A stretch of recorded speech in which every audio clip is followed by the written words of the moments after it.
Bom, pessoal, nesse vídeo eu vou mostrar como animar os sprites e é algo bem interessante que dá um toque legal no seu jogo. É sempre mais legal você ver um jogo onde tem os sprites se movendo, animados. E o jeito que a gente vai fazer isso é basicamente da mesma forma que você pega, por exemplo, um bloco de notas e desenha uma figura em cada folha, um pouco diferente, e aí quando você passa rápido, tem uma ilusão de que a figura se mexe. Então a gente vai fazer da mesma forma, eu tenho aqui as imagens, certo? E o que eu vou fazer é passar elas de forma que parece que está se mexendo, né? Uma de cada vez na mesma posição, aí dá a impressão de movimento. E aí tem duas formas principais de fazer isso, né? Você tem usando um vetor de contexto para bitmap, onde você vai carregar cada imagem individualmente. E eu vou mostrar outra forma, que é você carregando todas em uma única imagem, que aí facilita você não precisar carregar todas as quatro imagens, todas as imagens separadas, né? Você ocupa menos espaço. Assim, não ocupa menos espaço em termos de bytes, mas em termos de arquivos, você precisa de apenas um, que já tem todos. Então, primeiro eu vou mostrar como fazer por vetor. Aqui eu já carreguei meu bitmap, eu criei um vetor aqui de 4 posições. E em cada posição eu carreguei uma imagem. E aqui no final eu já destruí as 4 imagens. E agora o que a gente vai precisar fazer é trocar a imagem em um determinado tempo. Então eu criei aqui uma variável que me indica qual é o frame que está sendo utilizado no momento. O frame atual começa sendo o primeiro frame, 0. E criei uma variável que é o tempo de troca de frames. Então eu vou querer que a cada 100 milissegundos seja trocado, seja incrementado esse frame aqui. Então, para isso eu criei um timer de milissegundos. Uma variável aqui em milissegundos e instalei ele, e a cada 1 milissegundo ela é incrementada. Eu vou usar ela para controlar a velocidade das animações. Então o que eu vou fazer agora é simplesmente atualizar o meu frame. Então eu vou dizer que o meu frame atual ele vai ser igual. Aí aqui eu vou pegar o tempo que eu estou, milissegundos, e vou dividir pelo tempo de troca. Ou seja, se passaram, sei lá, 50 milissegundos, meu tempo aqui é 100. Então essa divisão aqui vai dar 0. E eu vou colocar aqui por cento o número de frames.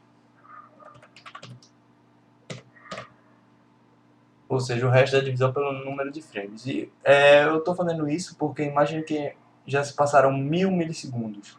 Então quando eu dividir 1000 pelo tempo, que é 100, vai dar 10. Mas não tem um índice 10, só tem até 4. Então eu faço o resto com o número de frames, que é 4. E aí sempre vai dar, ele vai ficar voltando ao zero. Então quando chega no índice 3, ele volta a ser 0. E assim sucessivamente, né? Então, eu não criei essa variável para um número de frames. Eu vou criar aqui int número frames, que é igual a 4 frames. Pronto. E agora ele vai ser atualizado no tempo que eu quero, que é 100 milissegundos. E para desenhar, eu uso draw sprite buffer. Agora eu vou colocar meu vetor, então link esquerda, e o índice que eu vou colocar é o frame atual. E aí eu desenho em uma posição qualquer, vou botar aqui 200 e 300. O ideal é você combinar animação com movimento, ou seja, se eu tenho uma imagem que é do personagem se movendo para a direita, então à medida que ele se move, ao mesmo tempo acontece a animação. Então dá essa ilusão, fica bem legal o efeito, né? Então vamos rodar isso aqui, vamos ver o que vai acontecer. E realmente aparece a minha animação aqui. Se eu quiser aumentar ou diminuir a velocidade, se eu quiser diminuir a velocidade, basta eu aumentar o tempo. Então fica mais lento. Se eu quiser deixar mais rápido, então basta eu diminuir o tempo em que os frames são trocados, né? Então você pode ver que é uma forma bem simples de desenhar os frames, né? No caso aqui eu estou contando que a minha animação ocorre em loop, né? Se eu quisesse outro tipo de animação, bastaria bolar um jeito dele só fazer até uma parte e depois repetir outra, não sei. E agora vamos fazer pelo outro método, certo? Eu tenho aqui o sprite, eu peguei o mesmo sprite, só que eu inverti ele horizontalmente e coloquei em um arquivo só. Só que eles têm aqui o mesmo tamanho em altura. Então, se eu tiver um frame que ele é menor em altura, eu coloco ele mais alto, para ele ficar na mesma posição. E eles têm a mesma largura, eu já medi. Então, o que eu vou fazer aqui é o seguinte. Eu já carreguei a imagem, já destruí aqui. E agora eu vou precisar de uma variável extra aqui, para saber a largura de cada frame. Então, eu vou chamar de frame W. E essa largura é bem fácil de calcular. Eu simplesmente pego... eu vou pegar a largura total da minha imagem. Então, W aqui. E vou dividir por quantos frames eu tenho. Então, divido por número de frames. E aí eu vou obter a largura de cada frame individualmente. Então, se eu tivesse 10 frames aqui, eu pegaria a largura total e dividiria por 10. Como eu tenho só 4, eu vou dividir por 4 e eu vou ter a largura certa. E agora o que eu vou fazer no caso eu vou usar vai continuar isso aqui para ele atualizar. E eu vou usar a função MasketBlit, que eu tenho aqui o protótipo dela, para desenhar a animação. Por quê? Esse MasketBlit, o que ele faz? Ele pega um pedaço só do bitmap e desenha. Então eu não quero desenhar a imagem toda, eu quero desenhar esse pedaço aqui quando for o índice 0. Depois eu quero desenhar esse pedaço aqui quando for o índice 1 e esse quando for o índice 2 e assim sucessivamente. Então como é que eu vou fazer?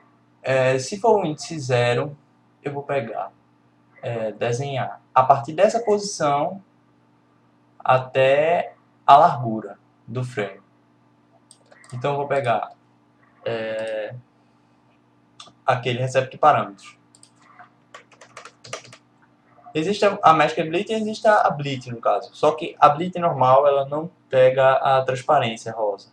Então ia sair um negócio bem esquisito. Então você coloca a MasketBlit, que é a variação que suporta a transparência. Então aqui, vamos ver os parâmetros. A fonte, esse source aqui é a fonte. Então eu vou desenhar a minha imagem, que é link direita. O destino vai ser o buffer. E agora, a posição X da fonte, no caso, vai ser a posição, o ponto X em que eu quero desenhar, né? Então vai ser o frame atual vezes a largura. Então quando o frame for 0, vai ser 0 vezes a largura e vai dar 0. Quando o frame for 1, vai ser 1 vezes a largura. Então vai começar a partir daqui. Quando o frame for 2, vai ser 2 vezes a largura. Então vai começar a partir daqui. E aí eu consigo pegar a posição certa. Então, fonte X, eu vou pegar o frame atual multiplicado pela largura do frame. Então, frame W. E a fonte Y vai ser o 0, porque eu vou sempre desenhar a partir do 0 aqui. O que mais eu vou precisar? O destino X e o destino Y, no caso, vai ser a posição que eu quero desenhar. Então, eu vou colocar aqui uma posição estática também. Vou colocar a 400 300. Então eu vou desenhar nessa posição. E aqui a largura e a altura do frame, ou seja, o quanto que eu quero desenhar. Então eu tenho que vai começar a partir desse ponto, e ele vai desenhar até aqui em X e até aqui em Y. Então o quanto que eu quero desenhar da imagem, certo? Então eu vou querer desenhar na largura, vai ser o frame W, né? Que é a largura de cada frame. E eu vou querer na altura, vai ser no caso a altura da imagem, que é a altura de todos os frames. Então, link, direita, H, altura. E pronto. Agora ele deve desenhar. E aí você pode ver que ele está desenhando normalmente. Então você pode usar tanto um método quanto o outro. Os dois são bem efetivos. A desvantagem do primeiro é que ele realmente é bem chato, você ficar carregando um monte de arquivos e destruindo, mas em compensação ele facilita você fazer essa troca, desenhar e tudo mais. E o segundo só é um pouquinho mais complicadinho, mas não é lá essas coisas não. E é só isso, galera. Espero que vocês gostem desse tipo de recursos.